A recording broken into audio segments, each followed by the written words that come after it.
Turn Up the Talk podcast, tackling mental health together.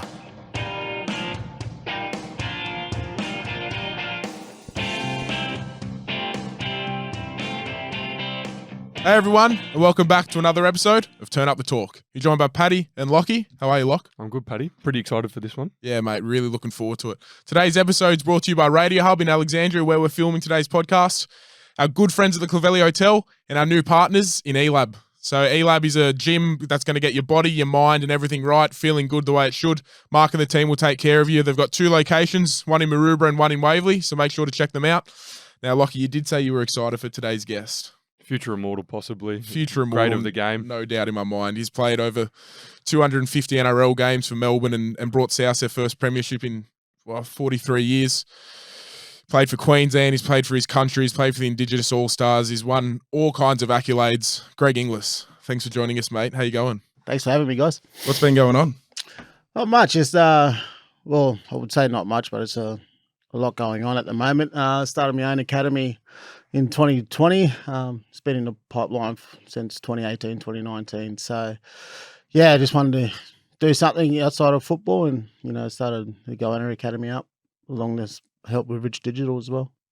What's the aim of that academy? What do you want to do with it? Break the stigma of mental health. Break the stigma of the talk about it and, really focus on that side of it and more the preventative stages of it before it gets too late. So it's sort of like that middle guy in the middle,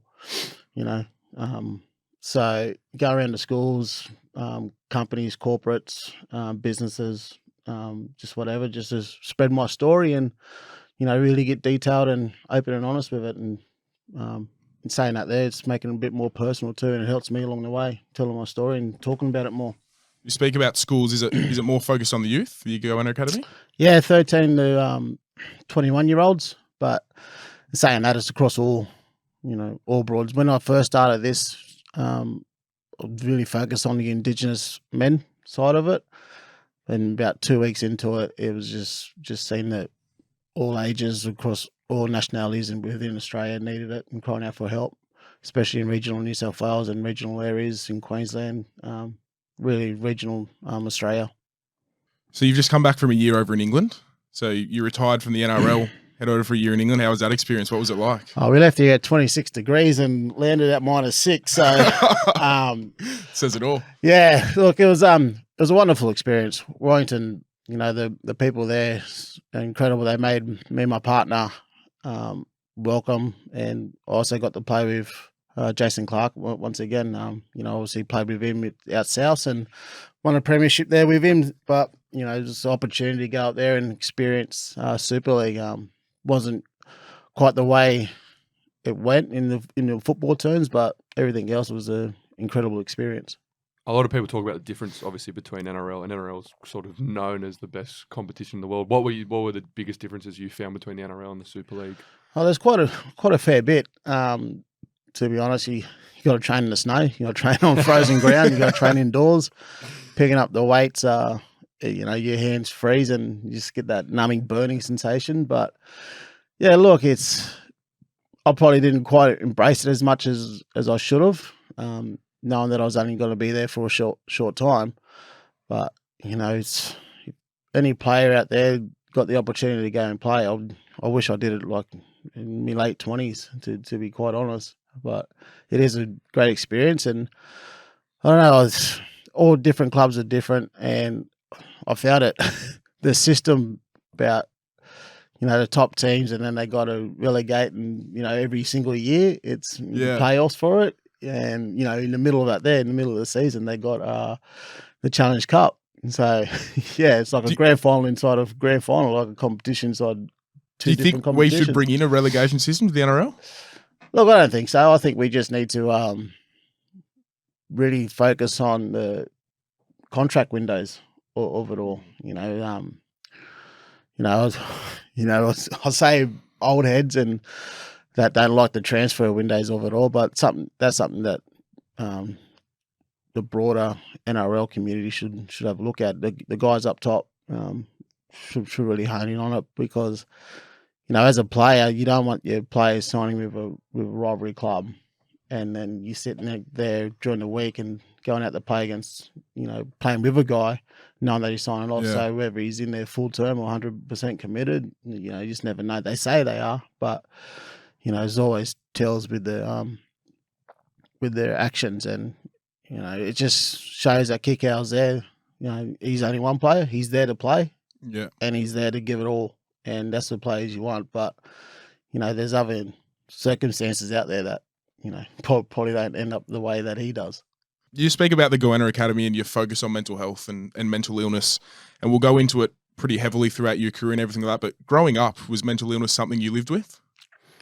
Didn't think about it at the time, and going back and being in the clinic, and it starts at a very young age.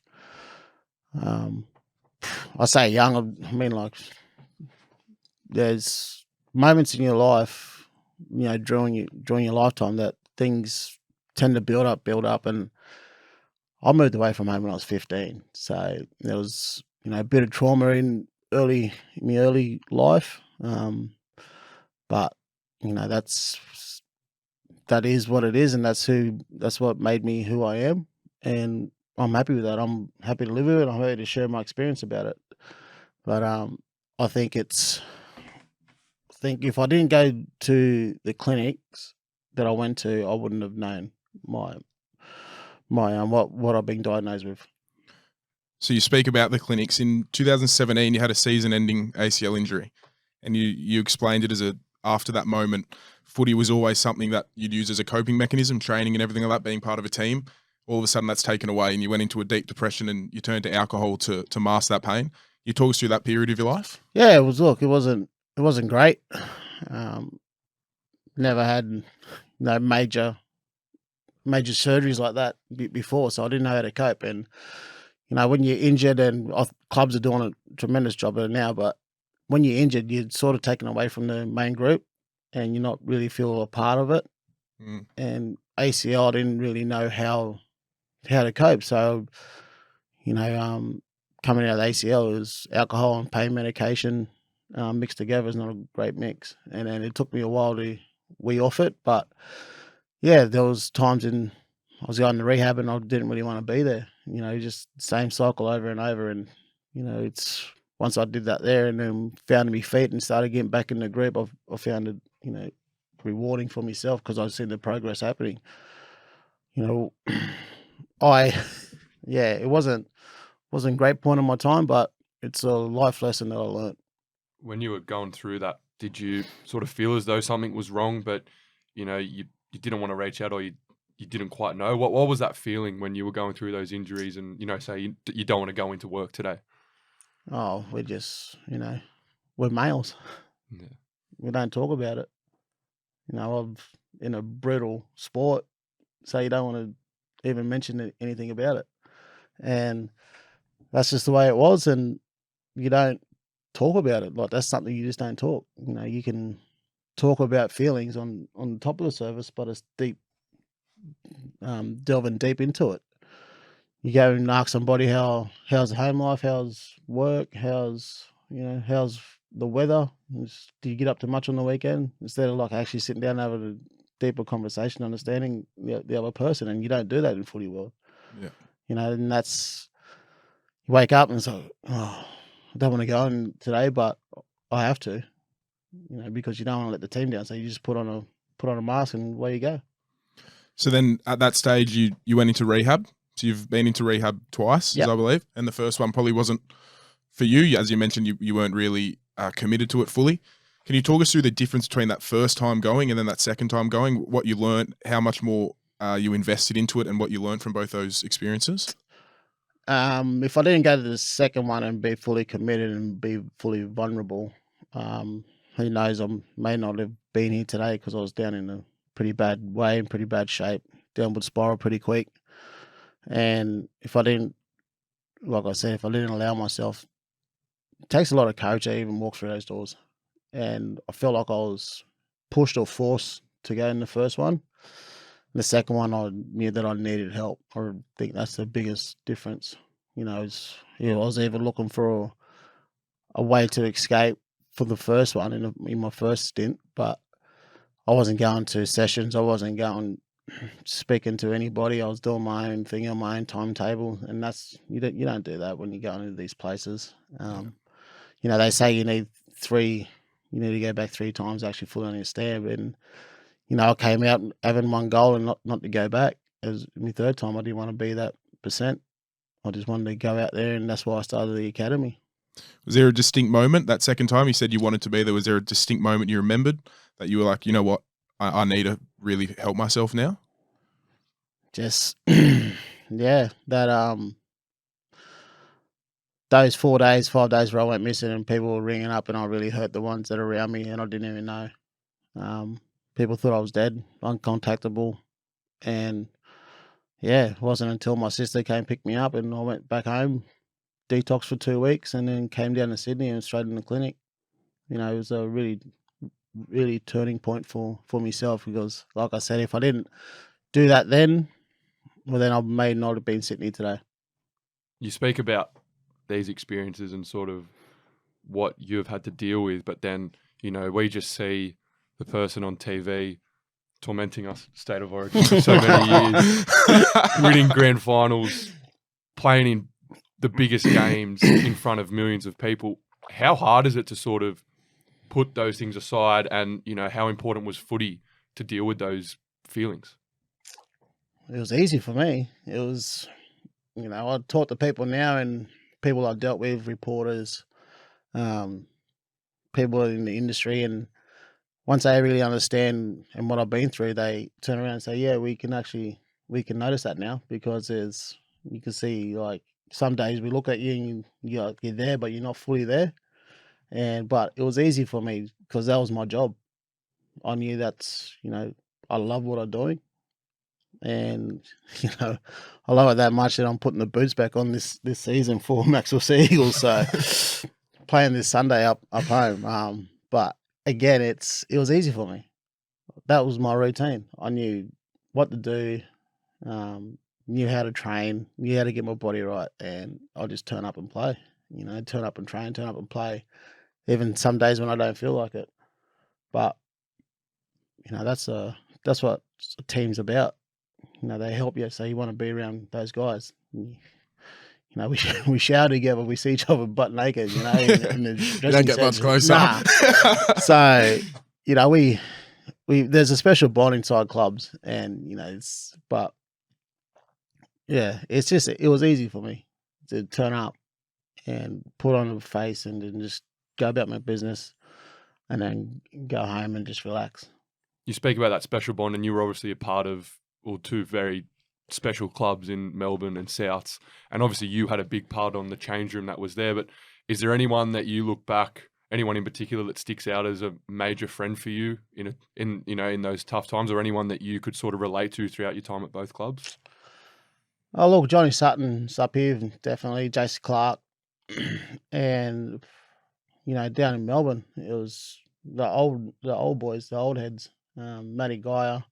Even though we don't speak as much, but when we do, it's like bringing back good memories. And just he calls me kid, and he just asks how I'm going and everything else. Matty King, another one. Robbie Kearns. It's just those guys. Bill, obviously, Cam, and when I see Coops every now and then. So, look, it's amazing, because I was 17 down there at that time, and having the guys around me, and then Bellyache, that's he was that father figure to me. When you went to South, so it's one of the fan questions which we will ask at the end, but while we're on the topic of it, we got bombarded with them, so we'll pick a few. So I thought I would just sneak one in now. When you got brought to South, I mean, I'm not sure if you felt this expectation, but the way it looked was you were brought in to put a premiership on the table for South Sydney. You were their marquee signing. Did you see it like that? And if so, how did you deal with that expectation and pressure? What drew me to the club was the community side of it, based in Redfern, and the Indigenous importance of it. That's what drew me to the club. And maybe I love Gladiator, so maybe it was Russell had something to influence about it. But look, it was just on that, I didn't want to meet Russell, to be honest, because you know when you meet your idol, they let you down. But Did he let you down? no, not one bit. I think I let him down. I hung up with him 3 times. So then Chock Monday and said, "Answer the phone, it's Russell." But look, it was. I knew I was there for a reason, and you know that wasn't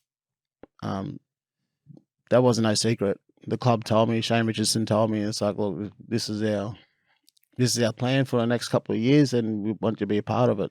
And so there was 2 factors into it that really drew me to the club. And look, we just had to build a great side around us. We should have won it in 13, but obviously bowed out in the prelim. And you know, we've credit to Madge, we just stuck to our guns and went back there following year. And yeah, you sort of see that now as well. Like you look at clubs, you know, if you think of the Roosters now have to rebuild. Manly are sort of working towards it. How hard is it to stay focused? Obviously, you spoke about 13 as well, 2012. When you were there working towards that goal and things aren't sort of going your way. You just have to believe in, you know, it comes from your leaders. Yeah, your squad, even the guys that's not playing week in, week out, the 17, they got to understand that they're there to help the first grade, and the first grade are helping them as developing as players, so they can, when they get the chance, they understand their roles within the side. And that's why Melbourne's so great at it.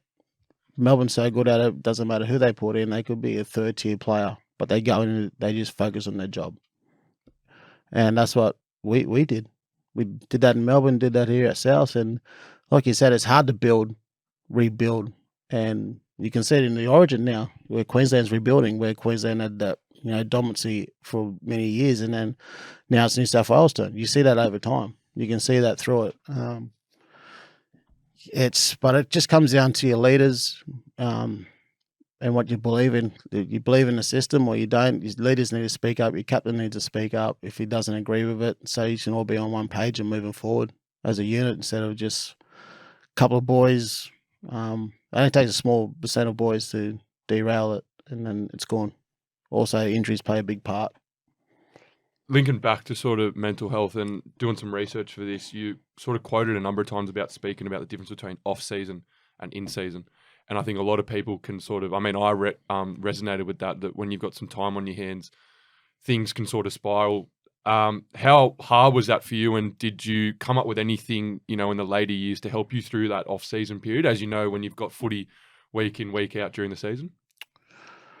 I've always been, you know, in the back of my mind, just the way I thought is my off season is my off season, and that's just time to unwind, enjoy myself, go to festivals or whatever, and just really have my downtime, and then try not to stuff up on the way. But it's just spending time with the ones that you don't really see during the year, and I've always had back in my mind, you know, going Aussie duties or you go in season stuff. I never went on in season trip.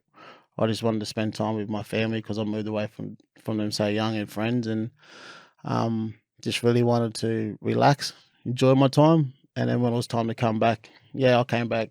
Every year I came back, I was always in the fat club, like every year, without a doubt. And that was just a given. So I didn't really focus on that, but once I was into training, I trained hard and got my body weight down to, you know, before even first trial or second trial. So I had a 7-week window to do that.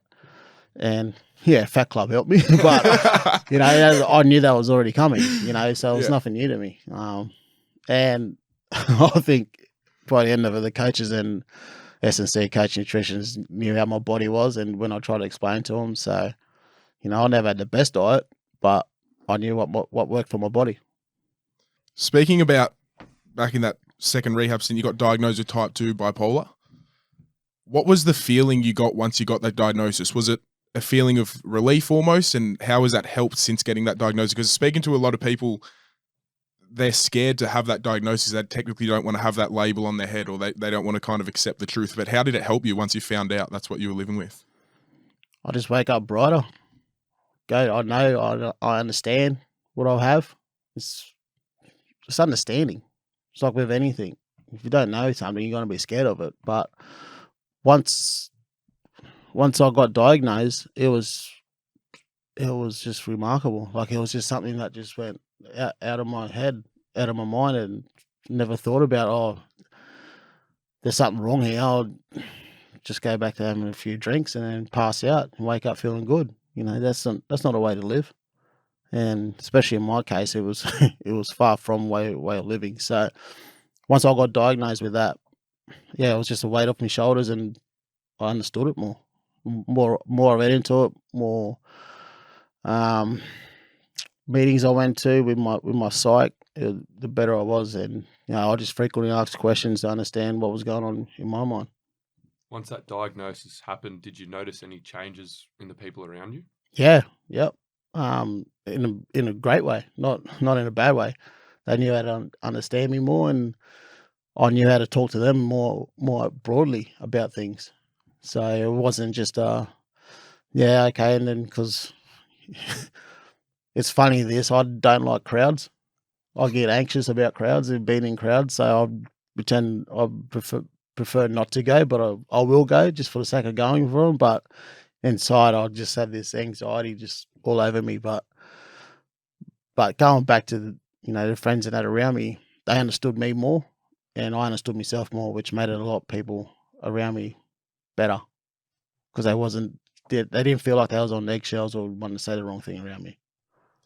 You also spoke about in another interview that you needed to hit a real low point. I know we've kind of spoke about that stage, but what's a day in the life of you at your low point? I mean, you're waking up, what's going through your mind, and how do you go about that day? Phone's off, or I don't even answer it, or just wake up and don't want to move off the couch. Just don't eat. Just sit there and just watch movies and just fall asleep in and out. That's my thing. And then when, like, it's a great day today, so I'll probably end up going out and play golf. So, but days like this here, and it's a great day and I love golf, I won't go. People will ring up and say, come here, come there. And it's like, nah. And just ignore calls or ignore everything, and we just won't do it. But now I got to a stage where, computer work and admin stuff's all new to me. So if I'm not feeling great and it's been too much building up, I'll just send the guys in that an email saying, hey, I'm offline today. I need time to myself. And they understand it. That's what I mean. It's like they understand me more because I'm more open and honest about it, the way I'm feeling, and it's not something to be afraid of. So what do you do now when you are in that time and you do need time to yourself? What are some coping mechanisms you use? Obviously, you'd hit the golf course a bit. Yeah, I do. But, what works for me doesn't really necessarily work for everyone else. So I found what works for me. I found my tools. I just give myself a 24-hour window just to, reset myself. I wake up and then I'm not feeling great, so I'll get up, I have a cold shower to wake myself up a little bit, and then get dressed, ready for the day, and go out and just be me. Just really be me. I tend to the horses that we have on the property, and so I'll go out and sit on 4 hours on the ride on mower. So look, it's like I said, what's worked for me is it doesn't work for everyone else. In another article about 2 years ago, there was a lot of talk about racism in sport, and it's something that over time, at least once or twice or three times a year, you hear a story about it, and that's only in the NRL or the AFL. That's only on the big stage. You can only imagine how often it is going on. How do you think that's improved, or has it improved, and what needs to be taught to that younger generation coming through about racism in general, and in particular in sport? Look, it's right across the board, isn't it? Indigenous, white, it doesn't really matter. It's we're in year 2022, and you see things right across the world, and it's heartbreaking, and I've experienced, and it's not great. My son Nate, he experienced on social media, so my grandfather's experience on social media from a post that I put up. So we copped it, and it is there, and the more you can bring it to the surface, it's like anything, like mental health. The more you talk about it, well, then better understanding everyone will have of it. But I think it's look, it's not acceptable. It's not great. And once you get called those nasty things, you look back about where they're being taught this. So you got to look at the underlying issues. Is it something that they've been brought up with, or something they've been taught?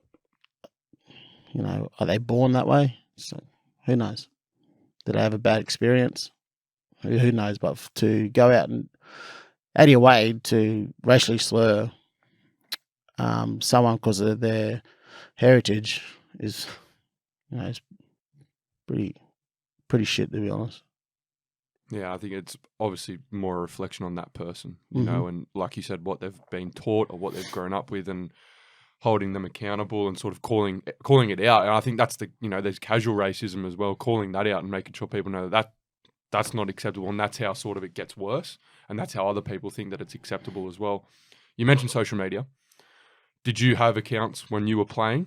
Yeah. And how did you sort of find that? I mean, we spoke to Josh Dugan about that sort of in a few episodes ago, that players 20 years ago, they'd have a bad game, they'd go home, and it was just sort of in their own mind. They might talk to their friends about it, whereas now they get home and they get thousand notifications. How hard is it?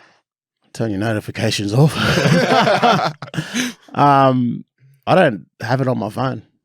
I don't have it. James over there's got it in the Rich Digital team. They got it. I don't. They send stuff through to me, like messages and that. And what I put out there is like my own wording and what pictures I approve, what not. But I don't have it on my phone.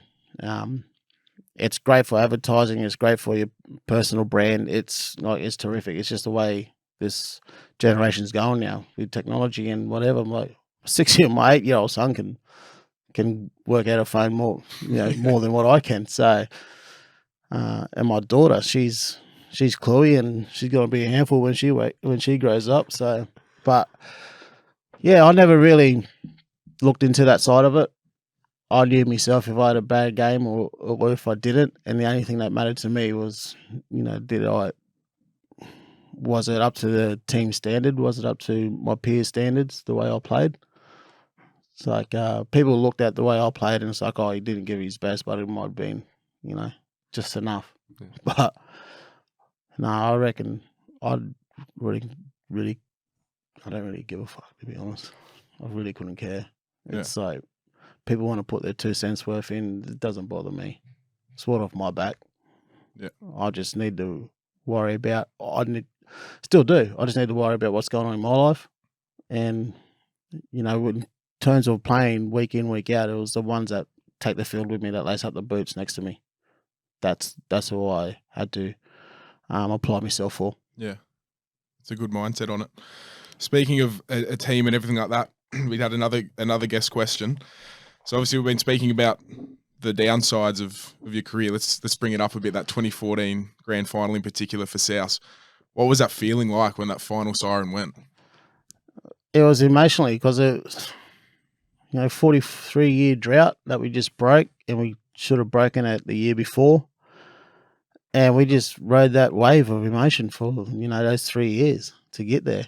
2012 prelim, 2013 we should have won it, and 2014 we did get the chocolates. But it was the emotional wave that lasted that time. And yeah, I didn't even go out and party that night. I didn't go out with the boys. The boys, we went back to South Juniors. I went home. I was just emotionally drained, emotionally wrecked. And I think I was weighing about 98 kilos then, through that final series. So yeah, it just took its toll on me. So went home and chilled.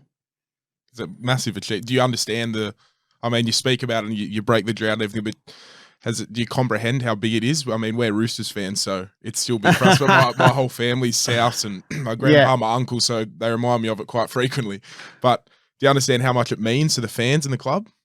Yeah. No, we definitely do. But we want to focus on internally instead of focusing what's going on externally. And that's what we did as a club from the board up. From the board down, that's what we did, was just in-house, just focus on ourselves. And, yeah, we get fans like that. That's the beauty about South. It's open paddock. It's open training field. So guys in that come there Still watch. kids and that come there, watch, and so you get this good sense of it Yeah. and what it means to actually play for South Sydney. And that's so great about it, because it's a community.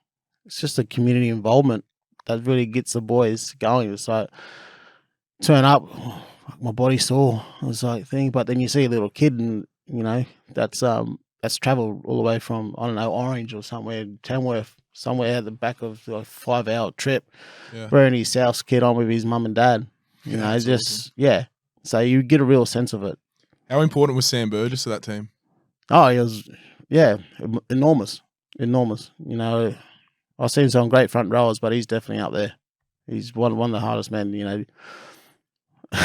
do a full circle. Sattler's got a broken jaw and Sam's got a fractured cheekbone. So, I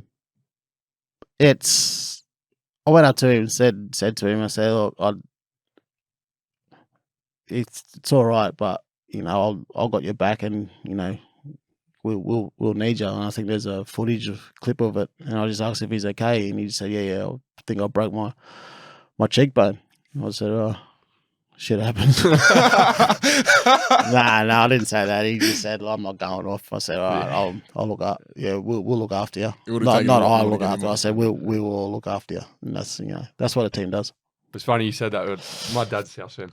And he didn't take the Premier's top off for probably about 3 months. He would used to just plan his day. He'd plan clients around going to watch you guys train at Redfern. Yeah. And he'd just go get a coffee. He'd be like, oh, they're looking good today. Like, Yeah. But that's, and he sort of went from a young boy when he started his apprenticeship. He grew up he went to work in Redfern, and they'd take him down on a Friday night, and that's why he went for South. Yeah. So I think it is probably one of the most special ones, I think, over the past 10 or 20 years. And like you said, that special connection to the club. So another fan question, what's it like when, either if you're playing or now, what's it like sort of being told that you're one of the best players of the game? And how did you sort of deal with that? Yeah, I'll just always say, and I've always will. I'm just a kid who grew up in the country that idolised his dad and just grew up loving the game. Passionate about it, I love it, and it's something that I was, good at. When people say that, what you guys said, future immortal, I just laugh at it. It's like, those accolades and being tagged out there is, I don't know, like, if it happens, it happens. If it doesn't, it doesn't. I'm just a kid that loved football. Are you doing anything with South at the moment, or is that sort of stopped? No, not at the moment. I'm just solely focusing on Goanna Academy. So that's a full-time gig. And like I said, it's computer work, admin, but there's a lot of things happening for the Goanna Academy at the just about to happen. And it's nothing at South at the moment. I still, send little messages and that to them, but nothing really. Reason for that was got a fan question as well. Is there one player in the game at the moment who you think will sort of eclipse anyone over the last 10, 15 years? Who do you think will be the best player in the game in the next 5 to 10 years? I think right now it's hard to go past Nathan Cleary.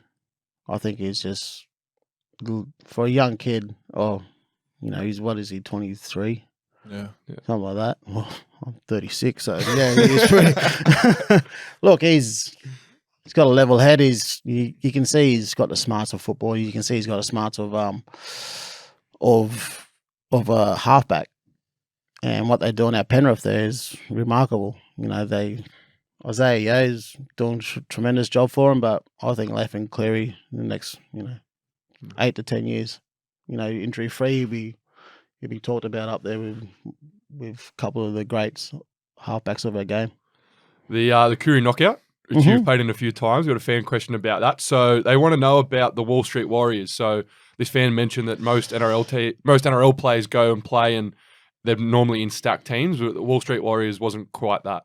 No, so Wall Street Warriors Wall Street's a street back home in Maxwell, and we all grew up, and we was all go around and playing on different families' lawns, front yards, and get the old red plastic football, and you kick it and you kick the wrong end, you almost bruise your foot. So Coke bottles, Yeah, we played with shoes. We played with Whatever 2 you liter could get. Coke bottles, tennis balls. It's just whatever. We just So there was obviously older cousins and myself and a couple of younger cousins, and my cousin and I wanted to start this Wall Street Warriors football club up, simply because we knew when we was growing up and we experienced is we was taking our football boots to these knockouts hoping to get a run. And we seen our cousins and that going doing the same thing. So we just looked at each other and said, let's just start up a side. They talk about you can't really work with family. So we tried the family thing. It didn't work out. But look, the boys come over there for love, and we want them to make them feel special. And we want them to have an experience so they can keep coming back. And, that's what we found. But with our family side of it, it's, we did try it, and we wanted to make it a family football club. That was our main objective. But, a couple of boys word got out, and so a couple of other lads in the area wanted to play for us. And we just had our East Coast Tribal League that's going on up there. That's been run, and that's for non-Indigenous players as well. So a couple of Maxwell locals wanted to put their hand up and wanted to play for us. They play first grade up there. So, look, it's just great. I think it's just great for our community and great for the players, and that's why we started it. And you're right, we don't have any NRL players. We don't have a stacked side, but we got a side that we love, and that we know that will go out and play as best as they can. You mentioned the Goanna Academy before. What's going on? What's happening in the next couple of months? What can people look out for? Oh, well, got Orange, got Darling Downs, which is the Toowoomba area.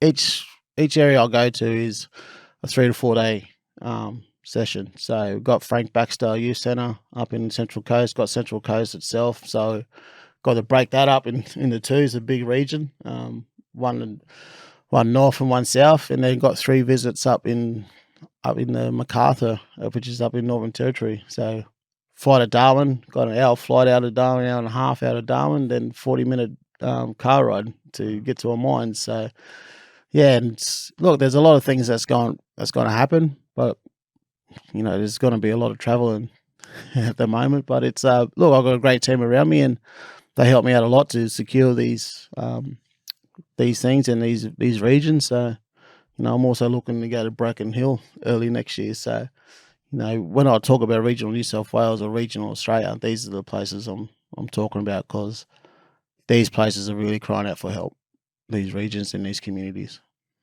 Got one more fan question, and we've got plenty, but we'll last one. And this is one that I think everyone's wondered. Why Queensland? Why? Yeah, well, I mean, there's obviously the big debate in Origin. Yeah. What was the process behind that? Oh, my mum was, Max was in Queensland. It's just on the other side of Tweed. So, no, it's look, it was a personal choice, and I did run it by my family. Yeah, okay. And end of the day, it was a piece of paper about this big, and just said if you was to play Origin or as you play representative football, which state would you think? And there was just a tick, right. Just like a tick yes or no. It's like tick Queensland, New South Wales, and didn't think I'll be, where I was and what I did for Queensland at that time. Like I was 17 and I ticked that box. So you look at what happened with Ronaldo last year. Was it last year? Oh yeah, when Queensland couldn't pick him because he'd already ticked the box. Yeah, that said he wanted to represent New Zealand. Yeah, so it's just like, I know you talk about as well, like people representing Samoa, Tonga. I think hopefully they open it up over the next few years that you can sort of pick both, and it's just going to make Origin better. Yeah. Look, I think international football's getting up there too when you talk about Samoa and Tonga and all that. You've seen Tonga beat Australia, stacked side. Yeah. So, it's not necessarily the best players you got. It's what you play with, the passion, the pride. Yeah. And Tonga's shown that.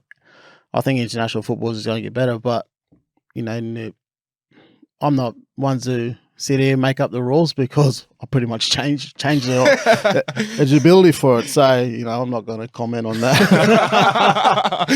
Probably for the better.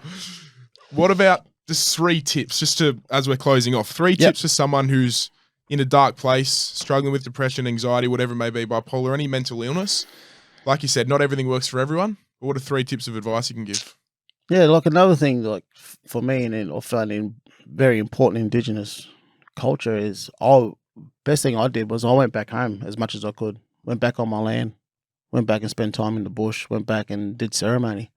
But 3 tips, obviously, sleep. Try and get a good night's sleep, or if you can, a couple of nights in a row sleep. I have trouble sleeping best of times. And take time to yourself. Don't sit there, at home by yourself when you're already in a dark place, but take time out for yourself and go try to do things that you love doing, enjoy doing. And if you can, meditate or exercise. There's 3 simple things. Eat healthy. You can go on forever. And they're all things you can do in everyday Sleep, life. eat healthy, exercise. Reach out. Yep, reach out. Surround yourself with people that understand you. Still got my best mate since year 2. That's still there. Yeah. So rings me up out of the blue, just talks about whatever, and that's it. Don't have to be for anything. He just rings up and just has a chat. Could be 20 minutes, could be half hour, could be 2 minutes. Yeah. I'll get off the phone feeling much better when I talk to him.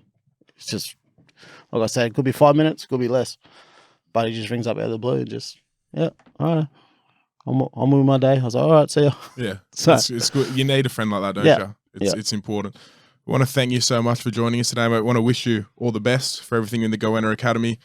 I mean, you have such a presence and such a history in the game of sport and just an athlete in Australia in general and an Indigenous athlete, and you've had such an impact on so many people, and you sharing your story so openly and comfortably is a full credit to you, and I congratulate you and thank you for taking the time to join us, and No we really worries. appreciate it. No worries at all. Thanks for having me.